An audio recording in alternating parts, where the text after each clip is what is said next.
Bueno, pues buenas tardes, muchas gracias a todos por estar aquí, gracias en primer lugar a Librería Marcial Pons por acogernos, es la primera vez que hacemos un acto aquí y bueno, pues sin duda para nosotros es un referente en todos los temas de humanidades y de derechos que también publicamos nosotros, claro.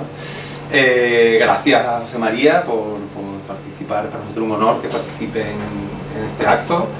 Y por supuesto gracias a ti, Juan, por tu generosidad y con nosotros y que esperamos que continúe muchos años, porque tenemos más proyectos de sacar más cosas, ya iremos andando.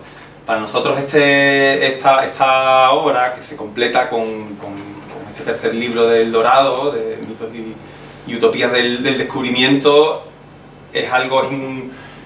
es una ambición que buscábamos de hace tiempo, porque es un libro que conocíamos y que pensábamos que era importante que estuviera disponible y también gracias a Jaime García Bernal, que no ha podido estar aquí, que es el director de la colección de Historia Moderna, pues hemos conseguido reeditarlo con la minuciosa revisión de Juan y el estupendo trabajo de los tres prologuistas, del propio Jaime, de Clotilde Jacquelar y de Salvador Bernabeu. Y bueno, sin más, pues le doy la palabra a José María Merino. Muchas gracias.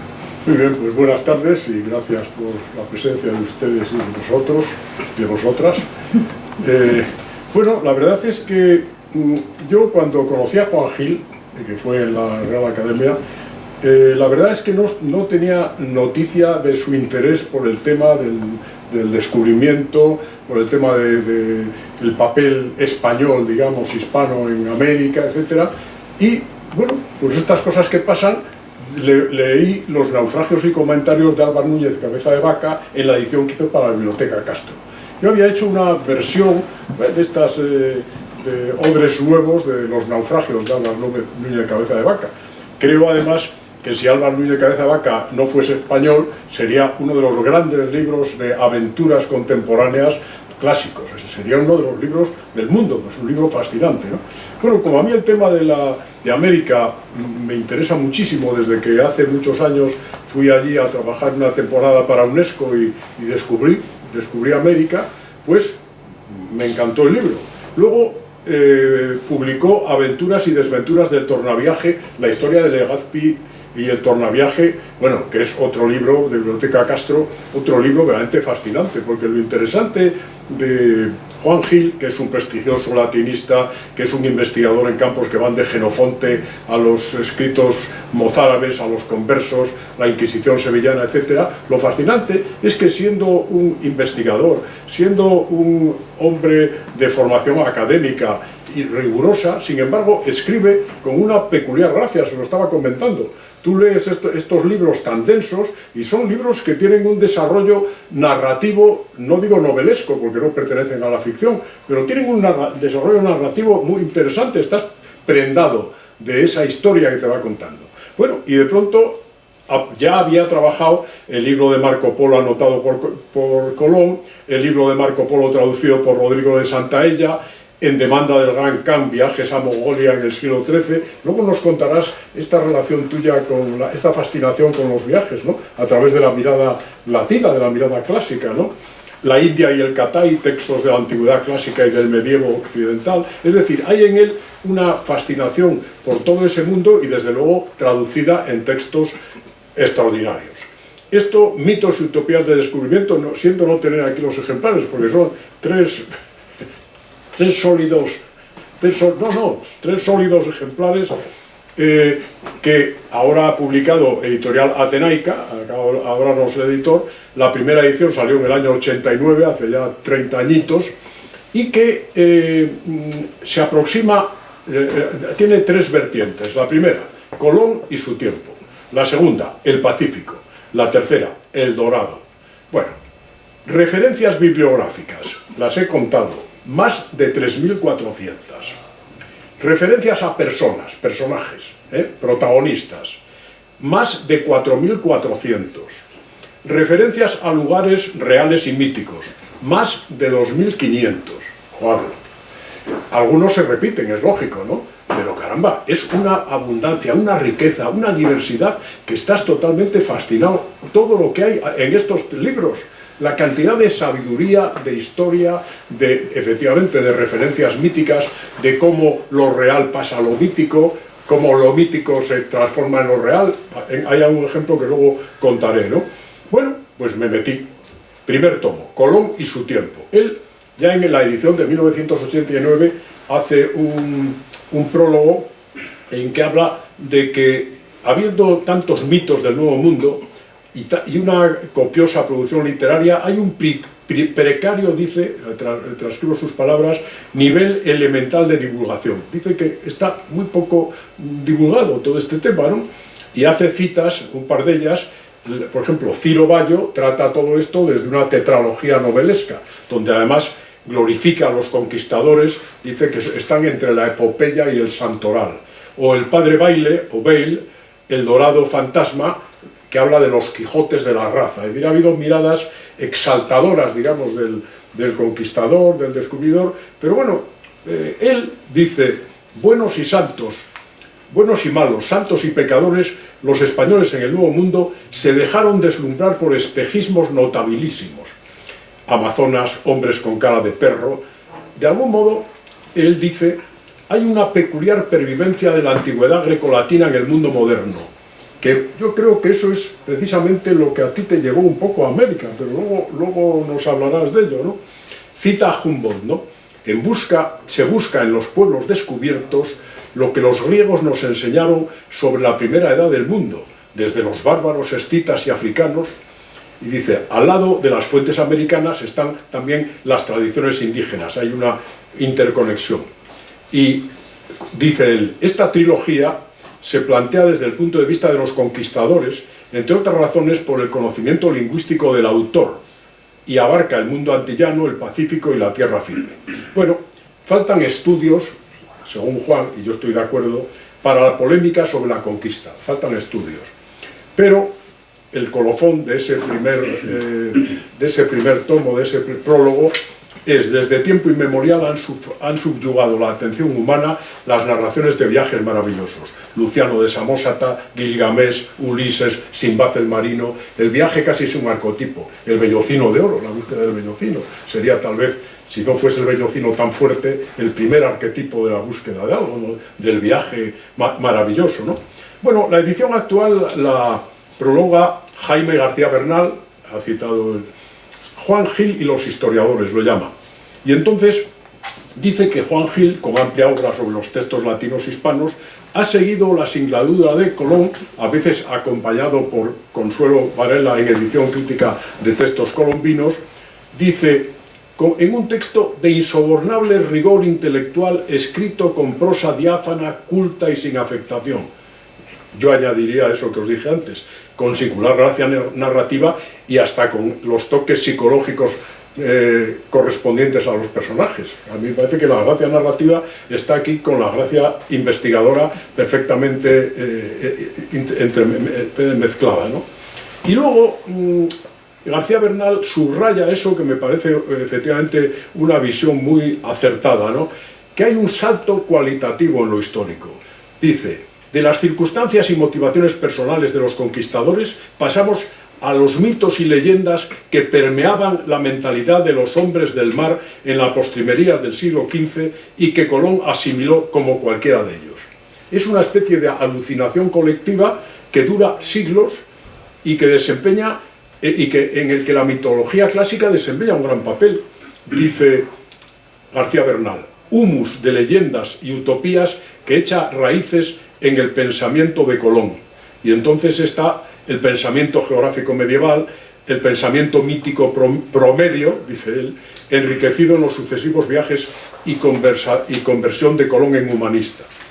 Bueno, el libro supone, según García Bernal, un desafío novedoso, un esfuerzo por comprender la utopía colombina en el marco de una herencia de pensamiento clásico y medieval. Intenta hacer cómplice al lector de las incógnitas del protagonista sin olvidar la geografía fantástica ni los datos económicos. Bueno, yo estoy totalmente de acuerdo, porque yo me hice cómplice de los 3 libros, pero empecé por el de Colón. Porque el de Colón, que está dividido en 10 viajes, y no voy a contárselo o a contároslo todo, pero voy a unos toques. El primer capítulo está muy bien, la desilusión ante la fauna y la flora. No hay elefantes, no hay rinocerontes, no hay tigres, no hay panteras, solo hay papagayos. Algunos nativos viven en los árboles, ¿será por los grifos? ¿Dónde está la canela? ¿Y dónde están los monstruos de Oriente, los cinocéfalos, las amazonas, los hombres con cola? ¿Y dónde está el oro? Ya Colón recibe una primera sorpresa desagradable, porque a pesar de todo sigue la idea de la presencia mítica de las minas del rey Salomón y de la comarca de Ofir, de la que ya había hablado Heródoto. En fin, ese es el primer capítulo. Ya os digo que no voy a ir hablando de todos, pero el capítulo segundo, las primeras decepciones. Vuelve en olor de multitud, vuelve de su primer viaje, trae indios, máscaras, papagayos verdes. Bueno, la impresión inicial entre los humanistas es que está yendo hacia la India, que efectivamente eso está camino de la India. Los colonos del segundo viaje, dice Juan, son unos haraganes que van por la fiebre del oro, porque como Colón ha contado todo lo que ha contado, piensan que se pueden arrancar pedazos de oro de rocas que hay con martillazos, arrancas ya los pedazos de oro, ¿no? Y luego, pero empiezan ya las primeras críticas, las primeras rebeldías, la nebulosa geográfica. ¿Eso es el Índico o qué es? O sea, ¿de qué mar estamos hablando? Capítulo tercero, la crisis del prestigio colombino. 7 apartados. Vuelve otra vez a España, en tornaviaje, segundo tornaviaje, a defender sus derechos. Pero no hay oro. Han desertado además gente importante. Fray Bernardo Buil, Pedro Margarite, estoy hablando de alguien entre los más de 4.400 personajes citados. Estoy citando alguno de paso. Bueno, el monopolio de León, además, de Colón, está amenazado por otras concesiones. Ya los reyes se dan cuenta de que esto no es el negocio que pensaban, ¿no? Aunque él se reserva la 8ª parte de cualquier beneficio, ¿no? El capítulo cuarto, Colón ya a la defensiva. Hay mal ambiente en los reyes, pros y contras de las Indias, las rentas de la Española, pues no hay oro, no hay oro. Él, en su segundo viaje, ha traído pepitas, ha traído cosas para hacer propaganda, ¿no? El capítulo quinto, más censuras eruditas. Hay una alusión a la tierra de Occidente, que algunos llaman India, pero bueno, parece que no está muy claro que él esté camino de Asia. O sea, que no está muy claro, que no sabemos muy bien dónde está, ¿no? Se lo cree, es muy bonito, el embustero patético Américo Vespucci. Esto de embustero patético es una cita para que veáis cómo utiliza a veces los adjetivos Juan para describir personajes, ¿no? Luego, pues resulta que hay quien piensa que hay un motín de Francisco Roldán, Colón cae en desgracias, el rey arma caballero a Vicente Yáñez Pinzón, los portugueses están ya en Indias, Cabral llega al Brasil, hay que encontrar el estrecho, hay que poder encontrar el estrecho para salir. Capítulo sexto, nueva crítica y último viaje, la áurea salomónica, lo llama Luis, 6 apartados. Rodrigo Fernández de Santaella traduce el libro de las maravillas de Marco Polo y critica virulentamente las teorías colombinas. La India está a oriente y la española está a occidente. Está equivocado. ¿Qué nos está contando Colón, no? Bueno, en Sevilla tiene amigos entrañables y acérrimos detractores. El cuarto viaje, pues hay quimeras, hay fracasos.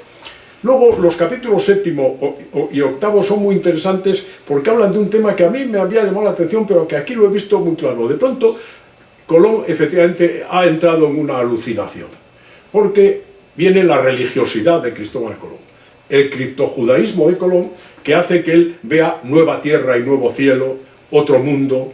Los indios son un poco las tribus perdidas de Israel, tiene la idea de reconstruir el templo de Jerusalén. Incluso habla Juan Gil con mucha gracia de algo que yo conocía, la puerta de hierro de Alejandro Magno, es decir, el mito de que acorraló a unos pueblos salvajes mágicamente en un lugar que solo se podía salir por una puerta de hierro. Pues esto estaba también presente un poco en la mentalidad colombina, ¿no? Y luego están el capítulo octavo, los eruditos frente al tema ofírico, los mitos de las minas del rey Salomón, Tarsis, el puerto bíblico lleno de piedras preciosas, Ofir, el puerto sin localizar mencionado en la Biblia, en fin, que tienen que estar por ahí, que hay que buscarlas. Bueno, el último capítulo de este primer tomo lo titula él, El fin de un mito, la fuente de la eterna juventud, Juan Ponce de León.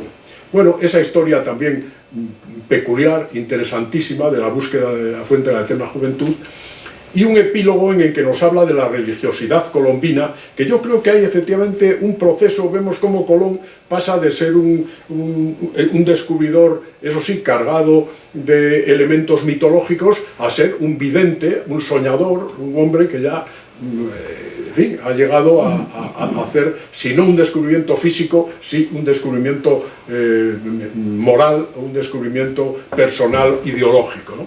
Bueno, el segundo tomo es El Pacífico. Hay un prólogo de Juan Gil, en la primera edición, en la del 89, que habla de cómo Vasco Núñez de Balboa ve la Mar del Sur en 1513. Ya se puede llegar a Zipango y a la especiería. Hay nueva proyección de los ensueños de Colón y lo que llama también Juan Gil con mucha gracia, fructífero error. Armadas españolas van a la llamada del oro y de la droguería a través del Pacífico. Las portuguesas van a través del Índico. Nuevo problema de la repartición del mundo, porque claro, efectivamente, el Tratado de Tordesillas lo había partido en dos, pero no está claro exactamente cuál es la parte de Indias donde llegan los portugueses y donde corresponde a los españoles, que es un tema que da un juego tremendo, ¿no? Luego hay un nuevo problema de repartición del mundo, pero el descubrimiento del Pacífico aclara muchos enigmas, ¿no? Ensayo general de la jornada de Magallanes, y los mismos mitos que los colombinos. En fin, hay erudición, sí. Erudición, frescura y narratividad. El prólogo a la edición actual lo hace Clotilde Laquelard, Juan Gil frente al Pacífico. Hoy la cuenca del Pacífico está globalizada en lo económico y en lo comercial. Ella dice que la obra de Juan Gil es una obra clásica, de cita obligada. Estoy totalmente de acuerdo, nunca se había hecho algo tan ambicioso. Y ella habla del transcurso temporal desde el avistamiento del Mar del Sur por Vasco Núñez de Balboa, de que hablé antes, hasta los albores de la independencia americana. Dice, los españoles inventaron América y el Océano Pacífico. Y luego habla de las exploraciones desde California hasta Chile, Magallanes, Cortés, Álvaro de Mendaña, Pedro Fernández de Quirós, las amenazas inglesas, holandesas y francesas, el acoso a Filipinas y al Caribe. Pero, dice, los mitos y utopías fueron una expresión y un motor esencial de la curiosidad europea. Zipango, otra vez Ofir, las islas de San Bartolomé, Tarsis, las ricas de oro y de plata, la isla de Salomón, la isla de los Reyes Magos, las Amazonas, el paraíso terrestre. Bueno, esta segunda parte tiene 11 capítulos, y en ellas Juan Gil va repasando, en el primer capítulo, las armadas a la especiería, es decir, el clavo, el oro, la banca, los banqueros españoles con apoyo alemán tras los genoveses, Carlos I frente a Portugal, la casa de contratación de la especiería vía que abrieron Magallanes y Elcano en La Coruña, esto estábamos hablando antes, que yo no sabía, que también en La Coruña hubo una casa de la especiería, como en Sevilla, ¿no? La expedición de Eloísa y su mal final, Sevilla contra La Coruña, porque los mercaderes sevillanos pues no están muy a gusto con eso de que se abra una casa de contratación en La Coruña. Luego viene la conquista de las Filipinas, nuevos planes de descubrimiento, y vemos el viaje equinoccial de Hernando de Grijalva, la flotilla de Cortés en supuesta ayuda de Pizarro, y al regreso Grijalva dice a la tripulación que tiene orden de Cortés de descubrir nuevas tierras. Hay un disgusto, 6 meses la vuelta, vientos contrarios, motín, matan a Grijalva. El libro está lleno de motines, de levantamientos, de enfrentamientos, etc. Y vamos conociendo, pues, voy a citar, las capitulaciones de Pedro de Alvarado con el rey, la historia de Andrés de Urdaneta, que bueno, en el libro último que publicaste ponías un poco, dudabas de que realmente el tornaviaje lo hubiera descubierto Andrés de Urdaneta. Pero bueno, en Guatemala una flota de 11 navíos, muerte de Alvarado, levantamiento de indios en Nueva Galicia, Ruy López Villalobos hacia la mítica isla de San Bartolomé, donde tenían que estar las minas del rey Salomón, la utopía de Tarsis, de donde proceden los reyes magos y Ofir, el asentamiento definitivo en Filipinas, Legazpi Villalobos, sin tornaviaje, porque no encuentran el tornaviaje hasta que se descubra y se haga la ruta a Acapulco-Manila, el drama de Lope Martín con la trágica historia de levantamientos y motines en la flota de Legazpi, en fin, todas las historias, alucinaciones, crímenes, deserciones, política y cosmografía, las Islas Filipinas, es decir, cómo Villalobos llama a las Filipinas de ese modo en honor del príncipe Felipe, el hijo de Carlos, ¿no? Entraban estas islas en el acuerdo entre España y Portugal de 1529, hay una junta de cosmógrafos en Madrid, están Urdaneta y otros, y hay resultados divergentes. Incluso sale una bula pontificia que reconoce las Filipinas como portuguesas, una protesta española, menos mal que Felipe II va a ser rey de Portugal. El tiempo suficiente como para que el tema se calme.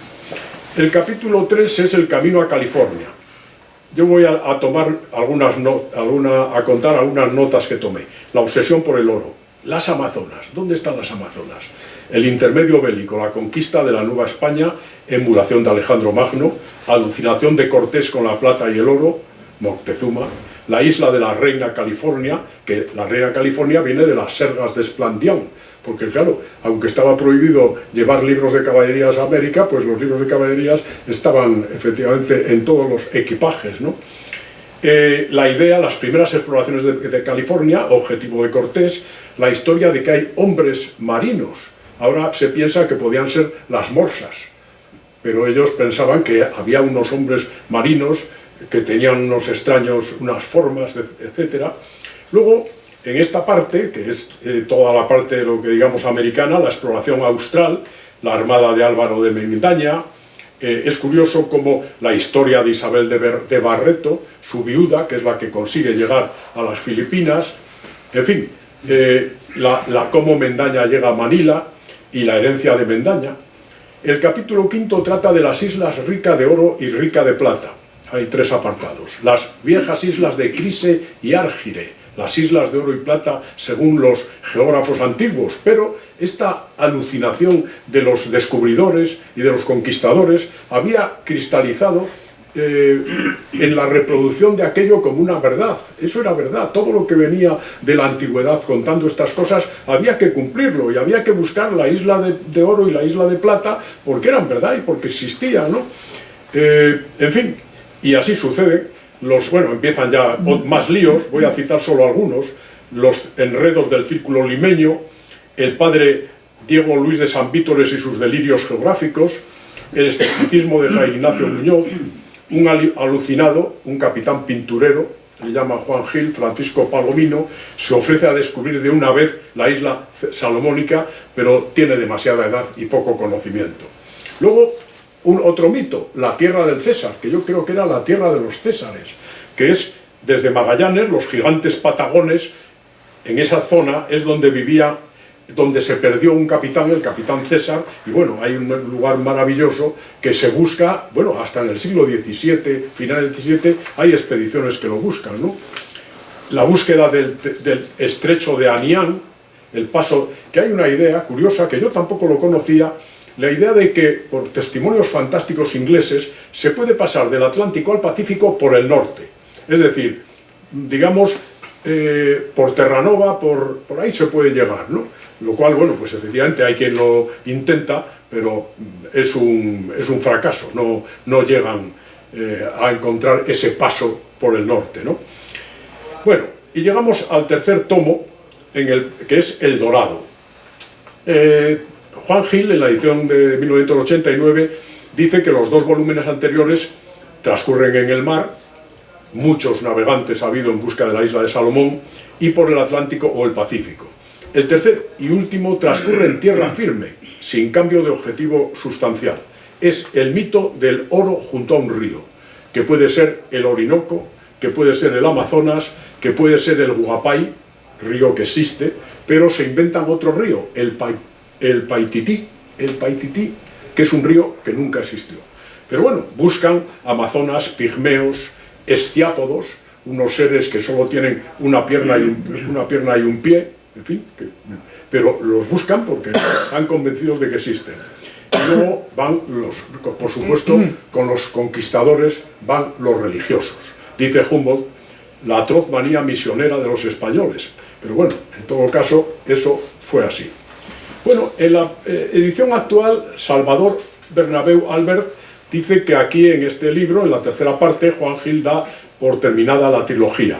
Los mitos antillanos y los desplazados hasta la Mar del Sur son los surgidos en el continente americano. Su formación como latinista y su vocación historiadora lo hacen interesarse en los mitos clásicos y su trasvase al mundo medieval. Bueno, y cita algunos que he citado yo antes, el libro de Marco Polo anotado por Colón, etc. Dice, los mitos y las utopías de hondas raíces clásicas se adaptaron a los nuevos territorios ultramarinos. Sin tregua, miles de capitanes, aventureros, charlatanes, embaucadores y religiosos de diversas órdenes recorrieron una extensión inmensa a la que calificaron de otro nuevo mundo. Tras los españoles, flamencos, ingleses, irlandeses, franceses, los más eficaces los portugueses. Bueno, y yo creo que es un mérito especial de Juan Gil, que lo dice Salvador Bernabéu Albert, rememorar ese movimiento colectivo que se contagió de las alusiones ofíricas. Es decir, cómo efectivamente esa tradición que venía de las tierras de Ofir, etcétera, etcétera, pasa a la contemporaneidad de la época, pero fíjense, cuenta una anécdota de un niño brasileño que en el año 1970 encontró una pepita de oro en Sierra Pelada, estado de Pará, Brasil, originando que miles de personas se estableciesen allí. Es decir, como a pesar de todo los mitos están ahí. Y un día algo hace despertar el mito, el arquetipo simbólico y el arquetipo imaginario, y de pronto, pues yo no sé si seguirán viviendo allí miles de personas, pero vamos, el año 70 está ahí a un paso, ¿no? Y hay 3 capítulos en esta tercera parte, que son el Orinoco, el Marañón, el Amazonas y el Paipití. Como no quiero extenderme porque, bueno, es tan apasionante, es decir, los libros son tan atractivos, son tan interesantes las historias, que podría estar hablándoles una hora, ¿no? Pero aquí están las historias del Orinoco, y aquí vemos nuevos personajes, Juan Antonio Sedeño, que tiene problemas legales con la trata de esclavos, como Fray Bartolomé de las Casas intenta acabar con las correrías esclavistas, en fin, aquí están los alemanes en Venezuela, el préstamo de los Wessler a Carlos I, el dorado, que buscan todos, Sebastián de Belalcázar, porque di cuenta que hay un cacique que tras bañarse en una laguna se cubre, se viste con polvo de oro. Y ese vestido de oro, eso estuvo funcionando como un elemento de llamada durante siglos, ¿no? Y sigue hablando de las tribus perdidas de Israel, que ya Colón había estado buscando las tribus perdidas de Israel, porque hay unos hombres, los hombres perdidos de Ordaz, que son unos 300, que se montan sobre ese mito y construyen un mito nuevo, ¿no? Luego, pues, Jiménez de Quesada, Silva, Ponce de León, Francisco de Cáceres, la búsqueda de la provincia del cacique Guarica, nuevo señuelo del Dorado, la lucha por Cumaná, la laguna de Caranaca, el Dorado, cerro alto sin más plantas que alguna paja, que por todas partes en la superficie descubre unos conos o pirámides de oro de una tercia de alto y media de diámetro y otros menores que cuando lo hiere el sol con sus rayos relumbra tanto que no se le puede mirar sin ofender la vista. Esto lo escribe un tal Berrío en una carta, es decir, nos cuenta que ha estado allí viendo el Dorado con esos conos maravillosos de oro, ¿no? El capítulo segundo trata del Marañón, el mayor curso fluvial de todo el mundo nuevo, monarca de las aguas, y nos va contando, bueno, pues cómo hay las diversas jornadas, la historia de Aguirre, la muerte de Ursúa y Fernando de Guzmán, Aguirre el Loco, enviado de Dios, dice, como Miguel de Piédrola para Lucrecia de León. A mí eso me ha encantado, porque yo he trabajado en una novela sobre la soñadora Lucrecia de León. Otros buscadores, es curioso, Salinas, Ortegón y los 5 hermanos de una tal Teresa de Cepeda y Ahumada, que es verdaderamente, vamos, es apasionante. El irlandés Gaspar Chillán, que es antiprotestante, las Amazonas. Cuenta también cómo van saliendo elementos que entran en la literatura. Tirso de Molina hace una obra, Hazañas de los Pizarros, trilogía dramática, que puso de moda a las mujeres legendarias, a las amazonas, ¿no? Y el jesuita Juan Eusebio Nierenberg, Curiosa filosofía y tesoro de maravillas de la naturaleza, habla de pigmeos, sirenas, cinocéfalos y otros endriagos. Es decir, el hablar de las maravillas era estas que nadie había visto, era lo más normal, ¿no? Estaba funcionando.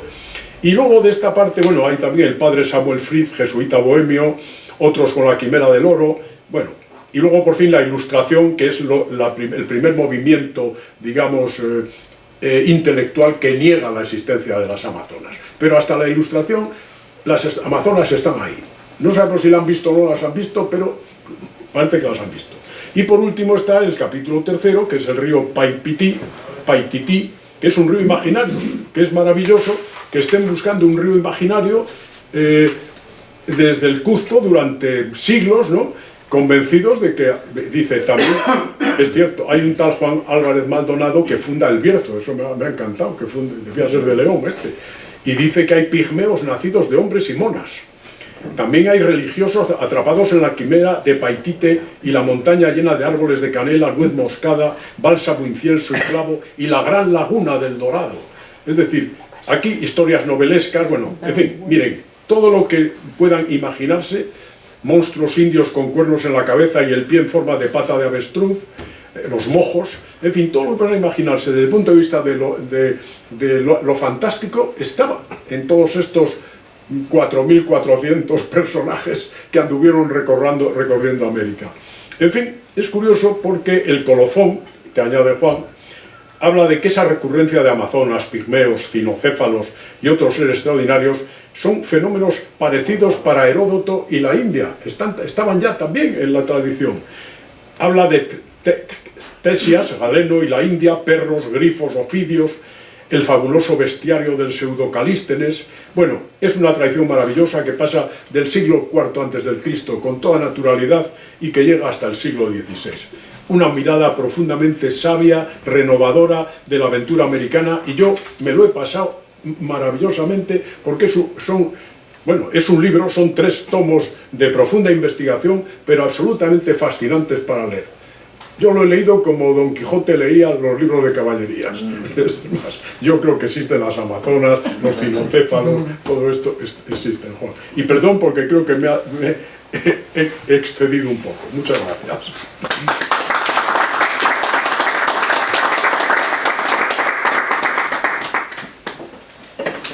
Muchísimas gracias, José María, por esta presentación.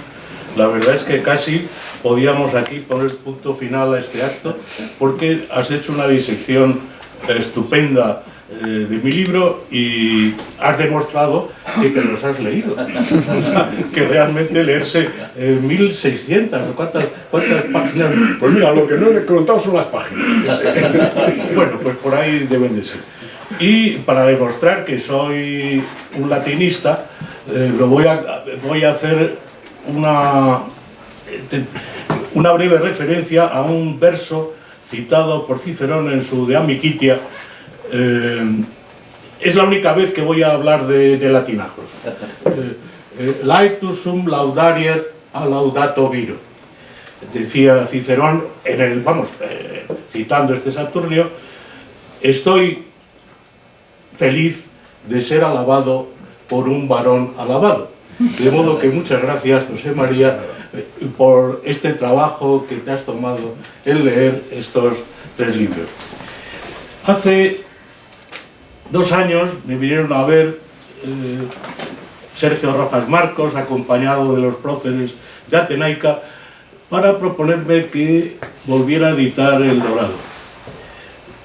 La verdad es que la proposición en un principio me sorprendió, porque un libro de investigación, al cabo de 30 años, se ha quedado ya absolutamente fuera de lugar. Es decir, una obra literaria puede persistir años y años.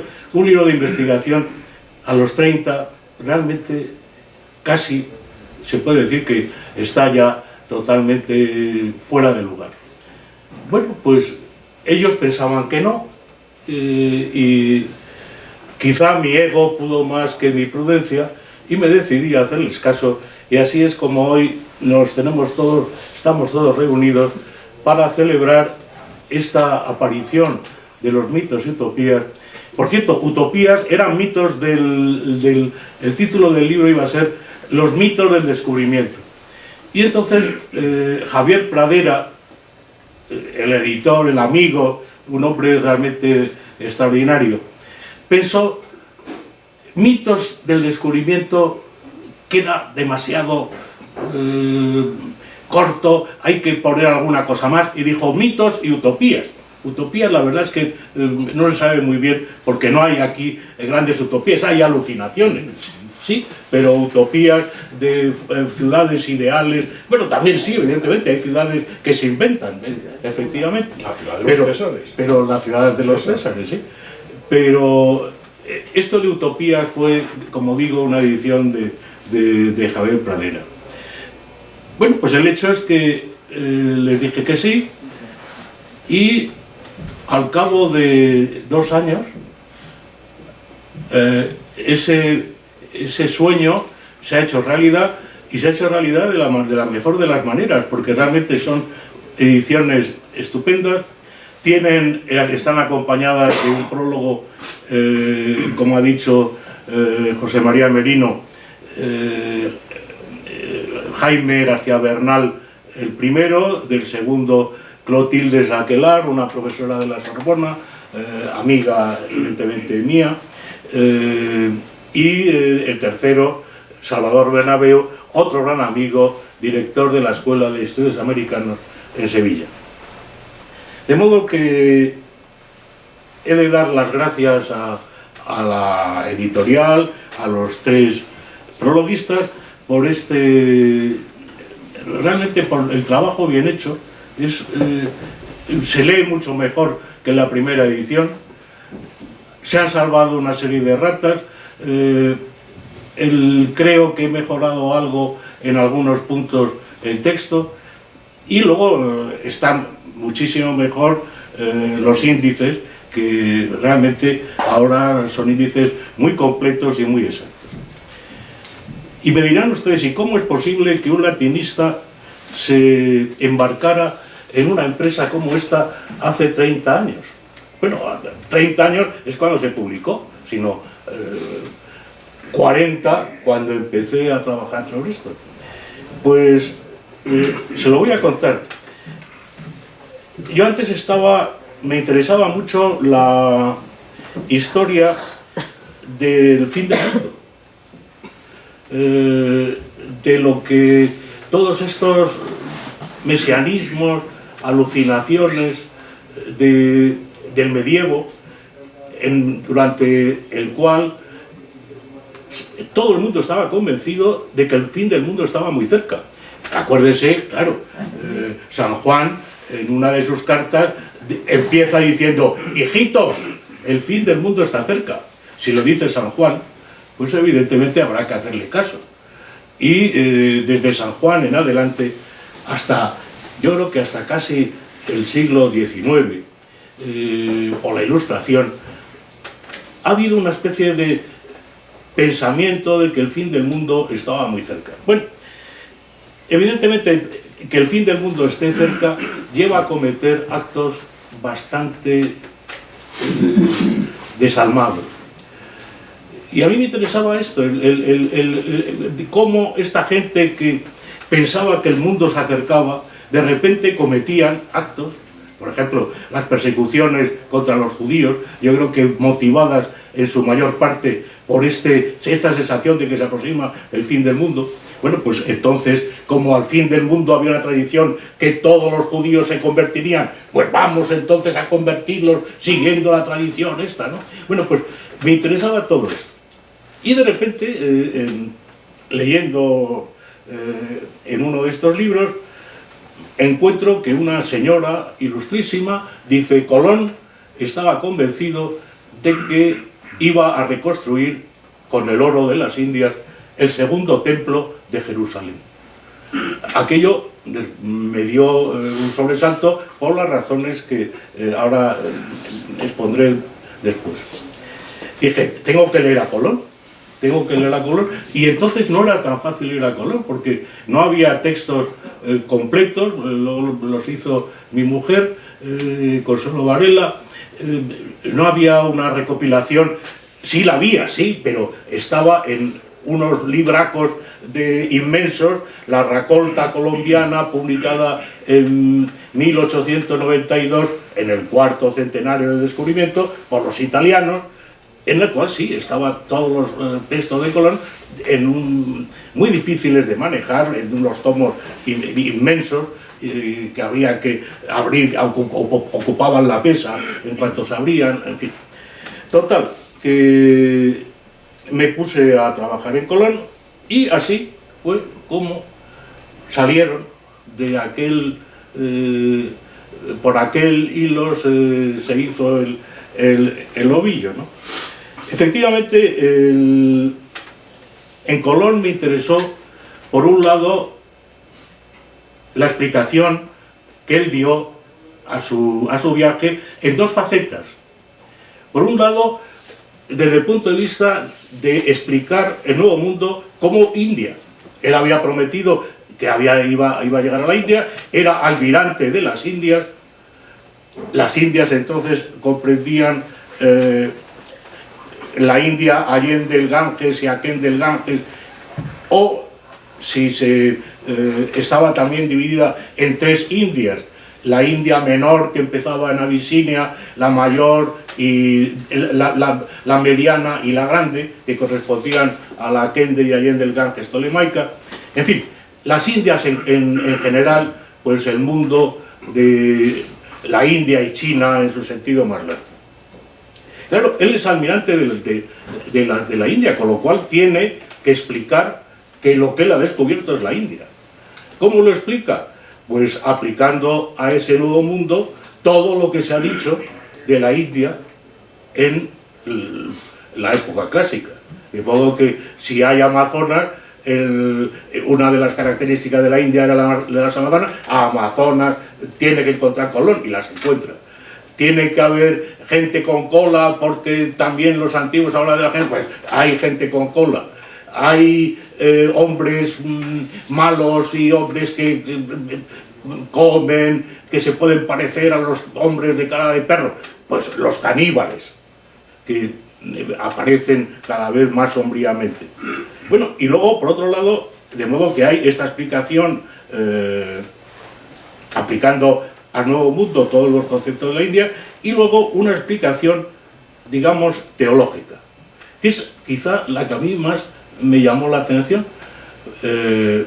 porque efectivamente Colón estaba convencido de que se hallaba en las postrimerías del mundo. En una de sus cartas lo dice, que el mundo estaba a punto de acabarse, con lo cual él traslada todas las profecías mesiánicas del Antiguo Testamento, las traslada al Nuevo Mundo.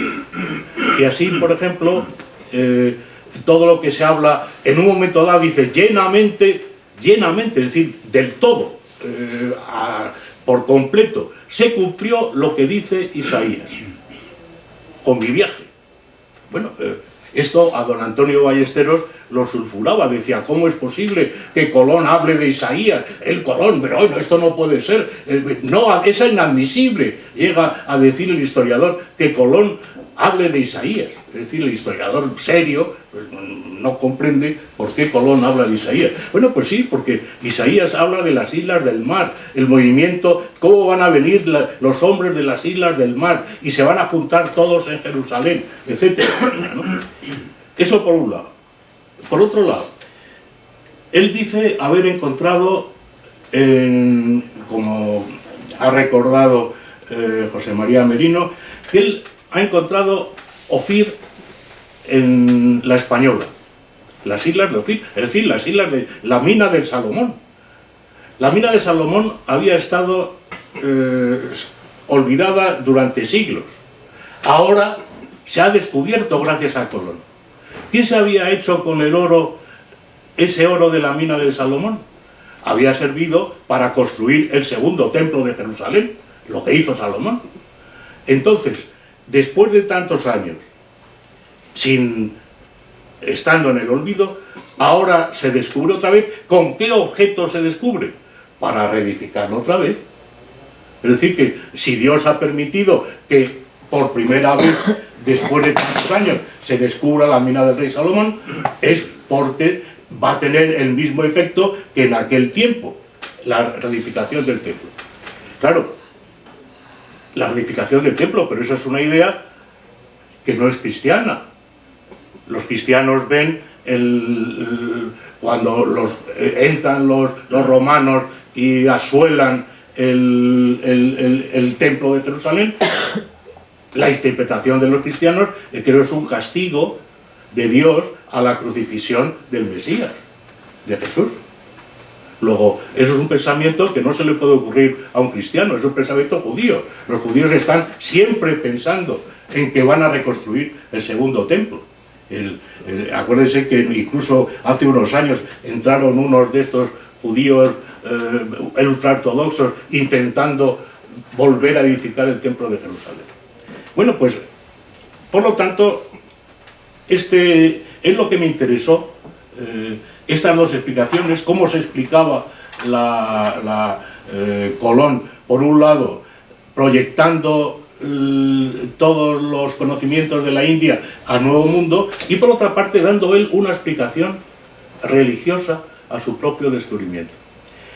Por otro lado, enfrentado ante un verdor inmenso, ante unos ríos, claro, en el Orinoco, que es casi un mar cuando se entra, él entra con las naves, con aquellas barquichuelas, y de repente se encuentra con un macareo. Es una ola del río que viene, y una ola que puede ser una ola como de 10 metros de altura.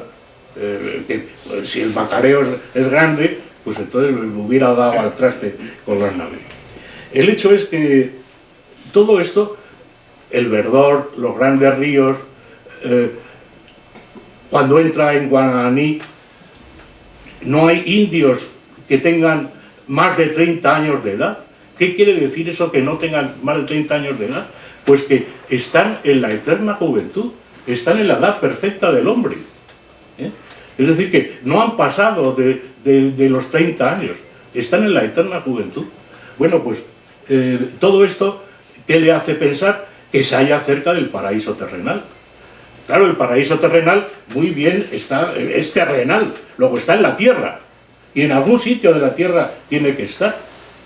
Con lo cual, Colón dice, esto, acuérdense, los 4 ríos del paraíso, ese paraíso terrenal, era un jardín, un vergel, como era un vergel todas aquellas islas que él estaba recorriendo.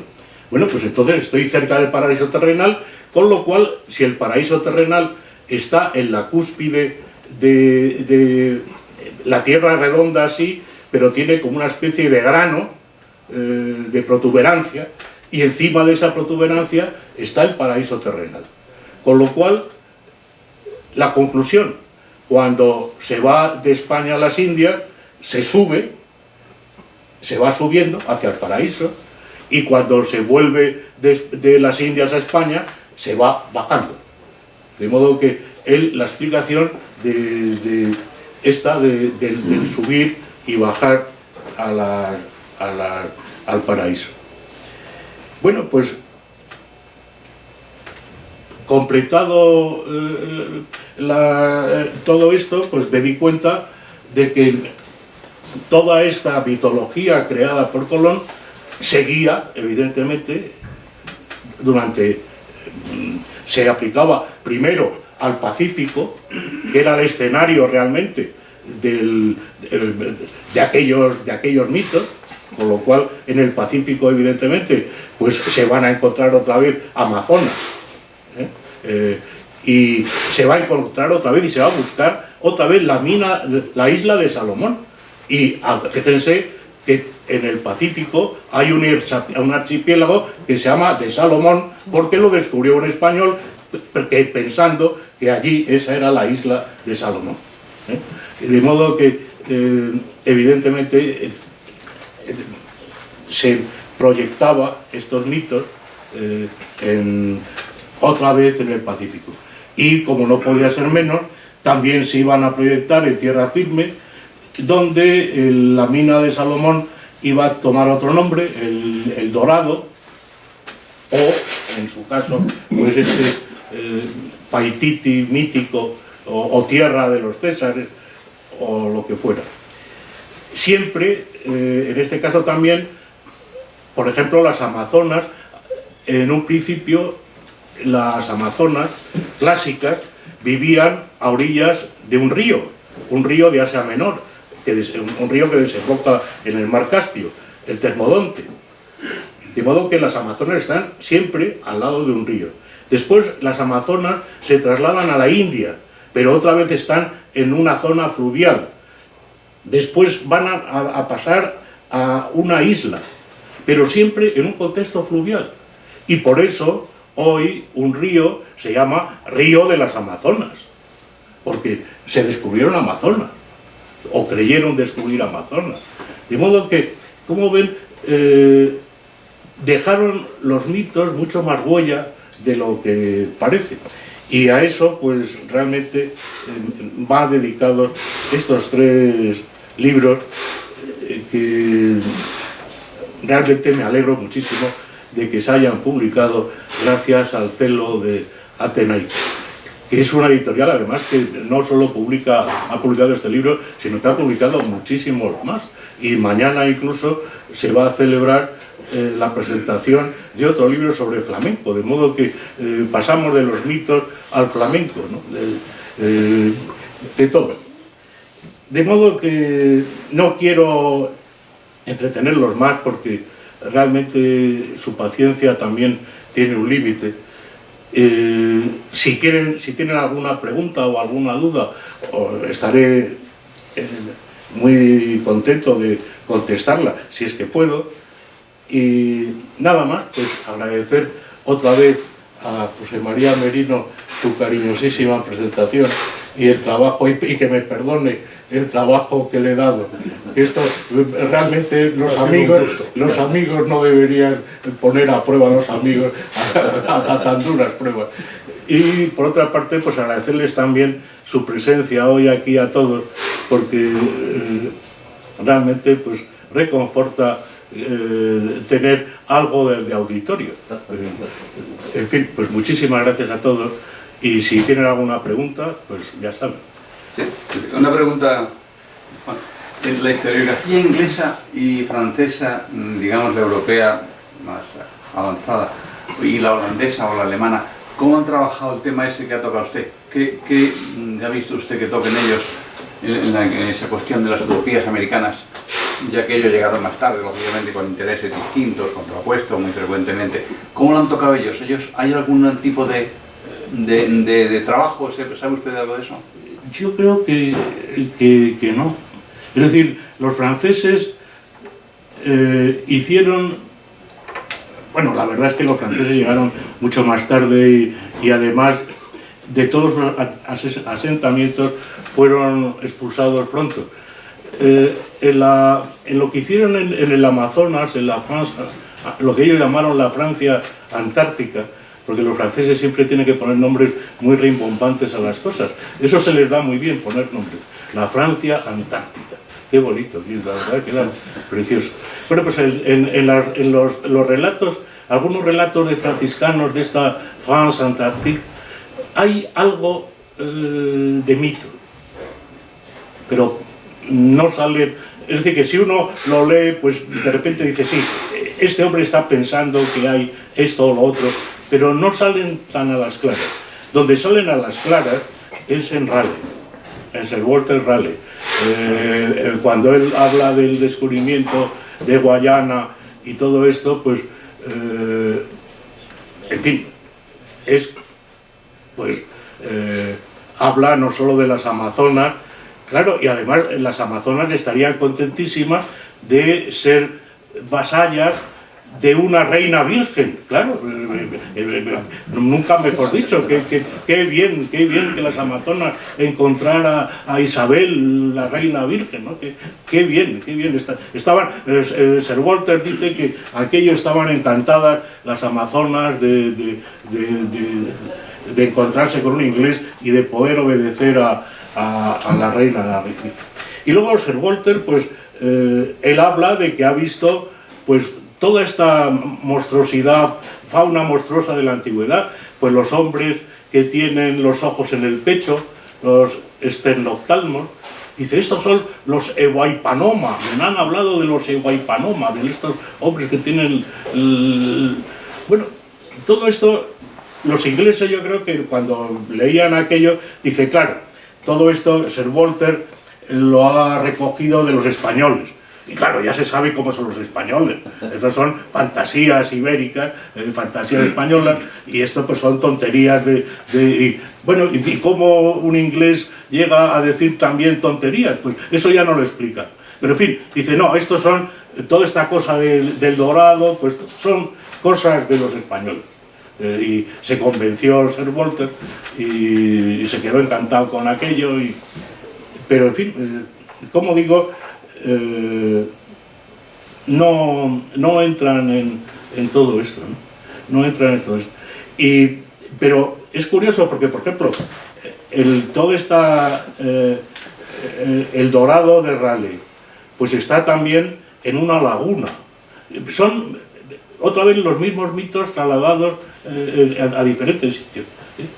Pues, y además, pues, cuando aparecen, lo que sí es claro, que cuando aparece un mito, entonces aparecen todos los demás. Es decir, donde hay amazonas, pues hay, aunque no se diga, ya se piensa que estarán los enanos, los pigmeos, los esternoctalmos, los cinocéfalos, etcétera, etcétera. Todo esto ya se da por descontado, ¿no? Aunque se habla de los más sobresalientes, pero lo demás se da por descontado. Ya es un conjunto mítico, cuando se habla de uno, allí como ensortijados salen todos los demás. Sí, yo, al hilo de lo que decía de la isla del Dorado y de la pervivencia del mito a lo largo del tiempo, en la parte haitiana de lo que era la isla de la Española, sigue habiendo una creencia generalizada dentro de lo que es República Dominicana y de lo que es Haití al día de hoy, que hay una mina, la mina de oro más grande de América, que está pendiente de explotarse cuando Haití y República Dominicana se unan. Y que el propietario de la mina es un judío, curiosamente. Bueno, no sé si es verdad, no sé si es verdad que exista la mina. ¿Y cómo se llama la mina? No se sabe, es decir, es la mina de oro, la mayor mina de oro de América, y la idea que tiene es que eso se va a explotar dentro de poco cuando los haitianos se unan con los dominicanos. Y eso es al día de hoy, es una creencia popular en República Dominicana actual. Pues eso como digo, es el Colón. Que claro, Colón es el primero que dice que ahí estaba la mina de Salomón. No, pero hasta el día de hoy perdí. No, por eso no se fue con la ilustración.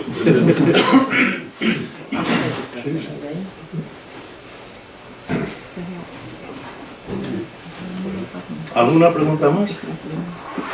Pues muchísimas gracias a todos.